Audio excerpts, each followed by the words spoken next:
دیکھیں بچہ اسکول جاتا ہے نا، جب بچہ اسکول جاتا ہے تو والدہ اس کو یونیفارم پہناتی ہے، اس کا لنچ باکس اس کو تیار کر کے دیتی ہے، اس کو پانی کی بوتل دیتی ہے، اور جناب یا وین لگوائی ہوتی ہے یا خود جا کے ابا چھوڑ کر آتا ہے، پورا ایک پروٹوکول ہے اس کا، ایسا ہے یا نہیں؟ اور جب بچہ مدرسے جا رہا ہوتا ہے تو اس کی شلوار وائٹ کلر کی ہے، قمیص لال کلر کی ہے، ٹوپی کسی اور کلر کی ہے، پاؤں میں جوتی ہے یا نہیں وہ بھی کوئی مسئلہ نہیں. 2 بجے کلاس شروع ہوتی ہے، 2:30 بجے جا رہا ہے، 4 بجے کلاس ختم ہوتی ہے، 3:30 بجے بچہ گھر میں بیٹھا ہوا ہے. تو یہ بچے کے لاشعور میں آپ یہ بات بٹھا نہیں رہے کہ یہ ایسی فضول کام ہے، نہیں بٹھا رہے آپ. جس طرح کا لنچ باکس آپ اس کو اسکول کے لیے تیار کر کے دے رہے تھے، ٹھیک ہے اگر اس کے کھانے کا وقت نہیں ہے، پانی تو اس کو پینا پڑے گا نا مدرسے میں بھی، تو پانی کی ایک بوتل تو دے سکتے ہیں نا اس کو، اچھے کپڑے تو پہنا سکتے ہیں، اچھی ٹوپی تو پہنا سکتے ہیں، صاف ستھرا کر کے بڑے پروٹوکول سے اس کو پہنچا تو سکتے ہیں نا. یہ بات یاد رکھیں، تربیت ایسی چیز نہیں ہے جو باتوں سے کی جاتی ہو، تربیت یہ ہوتے ہوتی ہے، یہ تربیت ہو رہی ہوتی ہے. میں اکثر یہ بات کہتا ہوں کہ تربیت ایسی چیز نہیں ہے کہ آپ کہیں میں نیت کرتا ہوں بچے کی تربیت کرنے کی اللہ کی رضا کی خاطر، منہ میرا قبلہ شریف کی طرف، تو پھر تربیت سٹارٹ ہوگی، اور پھر جب آپ نے السلام علیکم کہا تو تربیت کیا ہو گئی؟ ختم ہو گئی. ایک جگہ بات ہو رہی تھی کہ کسی کے رویے کے بارے میں کہ یار وہ اس طریقے سے بات کرتے ہیں، ان کی تربیت نہیں ہوئی.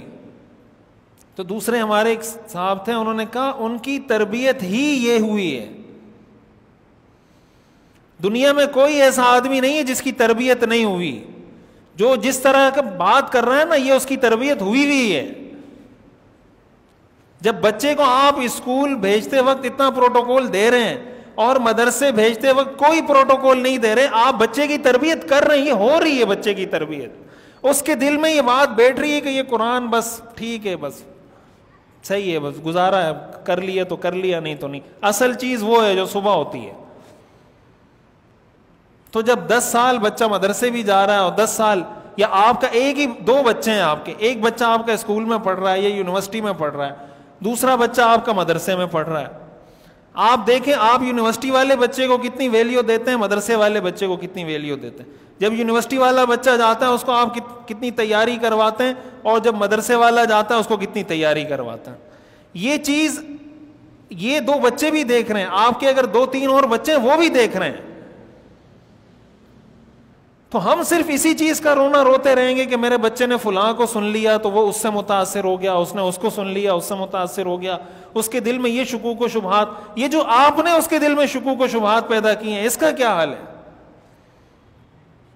اگر آپ پہلے دن سے قرآن پڑھنے والے بچے کو کہتے کہ بیٹا یہ قرآن جس اللہ نے نازل کیا ہے وہ اللہ ہے جس نے مجھے پیدا کیا ہے، بیٹا یہ اس اللہ کی کتاب ہے جس نے تمہیں پیدا کیا ہے، بیٹا یہ اس اللہ کی کتاب ہے جس نے تمہاری اماں کو پیدا کیا ہے، بیٹا یہ اس اللہ کی کتاب ہے جس نے تمہیں یہ آنکھیں دی ہیں، بیٹا یہ اس اللہ کی کتاب ہے جس نے تمہیں کان دی ہیں، بیٹا یہ اس اللہ کی کتاب ہے جس نے ہمیں آٹا دیا ہے، جس نے ہمیں چینی دی ہے، جس نے ہمیں گھی دیا، یہ سب گھر بیٹا یہ اس اللہ نے ہمیں دیا، یہ اس اللہ کی کتاب ہے جو آپ پڑھنے جا رہے ہو.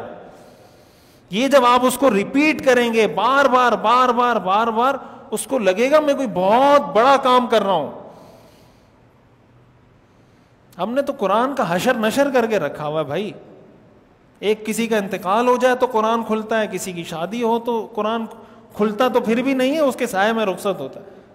اور یہ 1-2 موقع ہیں جہاں ہم قرآن کھولتے ہیں. بچہ یہ سمجھ رہا ہوتا ہے قرآن پڑھنے والا بچہ کہ یار یہ کوئی بوجھ ہے جو انہوں نے میرے کندھوں پر ڈال دیا، پورے خاندان کو بخشوانا میرے ذمہ لگا دیا انہوں نے کہ میں ان کو بخشوا کے جنت میں لے کے جاؤں گا. وہ بوجھ محسوس کرتا ہے اپنے اوپر. 4 5 6 بچے ہیں، ایک کو آپ نے مدرسے میں ڈالا، باقی کو یونیورسٹی میں ڈالا. وہ ایک جو مدرسے والا ہے وہ تو قرآن پڑھ رہا ہے، جو 5 یونیورسٹی والے ہیں وہ قرآن کو ہاتھ ہی نہیں لگا رہے. تو بھائی یہ قرآن صرف یہ مدرسے والے کے لیے، یونیورسٹی والے کے لیے نہیں ہے قرآن. تو یہ شکوک و شبہات صرف سوشل میڈیا پیدا نہیں کر رہا, یہ شکوک و شبہات بچوں کے دلوں میں ہم پیدا کر رہے ہیں. آپ بچے کے سامنے دین کو ویلیو دیں, اللہ کا نام آئے تو اس کو لگے کہ بھائی میرے والد کے سامنے جب اللہ کا نام آتا ہے تو ایک عظمت کا احساس ہوتا ہے گفتگو میں, جب قرآن کا نام آتا ہے تو ایک عظمت کا احساس ہوتا ہے, جب اذان کی بات آتی ہے تو ایک عظمت کا احساس ہوتا ہے, جب مسجد کی, قرآن کی, دین کی, جو بھی اس سے ریلیٹڈ چیزیں جب اس کی بات آتی ہے تو میرے والد صاحب کی, میری والدہ کی گفتگو میں ایک ایسا محسوس ہوتا ہے کہ ان کے دلوں میں اس چیز کی عظمت ہے. یہ آپ بچے کو باتوں سے نہیں بتائیں گے, یہ بچے کو فیل کرنا چاہیے. آپ کا ایکشن ایسا ہونا چاہیے کہ بچے کی یہ فیلنگز ہوں کہ یہ میرے والد کے احساسات ہوتے ہیں جب یہ اللہ کا نام لیتا ہے. جب یہ ہوگا تو بچے کے دل میں ایمان آئے گا اور ان چیزوں سے اس کے دل میں ایمان مضبوط ہوگا. تو ہمیں یہ ذمہ داری ہمارے اوپر عائد ہوتی ہے کہ اپنے ایمان کو بھی مضبوط کریں اور کرتے رہیں جب تک موت نہیں آتی. کسی کے پاس کوئی شورٹی گارنٹی نہیں ہے. ہر وقت اللہ سے حسن خاتمہ کی دعا کریں. گناہ ہو جائے اس پہ آدمی ندامت کا اظہار کرے. بچوں کی تربیت کی طرف توجہ رکھیں اس انداز میں کہ جو میں کر رہا ہوں یہ میرے بچے کی تربیت کا حصہ بنتا جا رہا ہے. جو شکوک و شبہات اس کے دل میں پیدا ہو رہے ہیں, اگر 50% سوشل میڈیا نے پیدا کیے ہیں تو 50% میں نے پیدا کیے, کم از کم یہ 50% آپ ختم کر دیں, باقی 50% اللہ تعالیٰ اپنے فضل و کرم سے ختم کر دے گا.